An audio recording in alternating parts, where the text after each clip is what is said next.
Miskin di hadapan Allah adalah orang yang berharap dan bergantung pada Allah dalam hidupnya. Berbahagialah orang yang miskin di hadapan Allah. Mereka akan merasakan kasih, damai sejahtera, dan sukacita oleh Roh Kudus. Matius 5 ayat 3 berkata, "Berbahagialah orang yang miskin di hadapan Allah, karena merekalah yang empunya kerajaan sorga."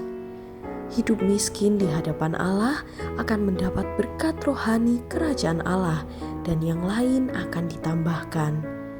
Hidup tanpa Tuhan kering akan kasih, damai, dan sukacita, dan tidak mendapat karunia menikmati karena tidak ada kebahagiaan. Pengkhotbah 2 ayat 25 berkata, "Karena siapa dapat makan dan merasakan kenikmatan di luar Dia?"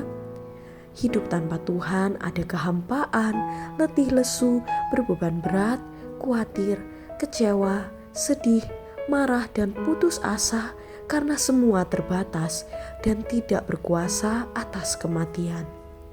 Hidup tanpa Tuhan adalah hidup mengandalkan kekuatan sendiri, dan mengandalkan sesama manusia semua akan mengecewakan. Yeremia 17 ayat 5-6 berkata, "Beginilah firman Tuhan, terkutuklah orang yang mengandalkan manusia, yang mengandalkan kekuatannya sendiri, dan yang hatinya menjauh daripada Tuhan. Ia akan seperti semak bulus di padang belantara, ia tidak akan mengalami datangnya keadaan baik. Ia akan tinggal di tanah angus di padang gurun, di negeri padang asing yang tidak berpenduduk." Hidup tanpa Tuhan akan merasa kering, tidak mendapat kebaikan, sunyi dan sepi. Yeremia 17 ayat 7-8 berkata, "Diberkatilah orang yang mengandalkan Tuhan, yang menaruh harapannya pada Tuhan.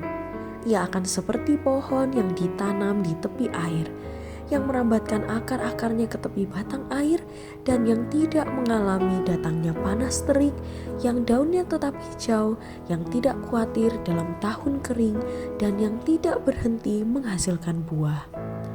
Orang yang hidup mengandalkan Tuhan seperti pohon yang bertumbuh dan berbuah lebat, tidak mengalami kekeringan. Tetap semangat. Kita wajib mengasihi Allah dengan segenap hati, jiwa, kekuatan, dan akal budi. Maka kebahagiaan akan datang seperti gelombang yang tidak pernah berhenti.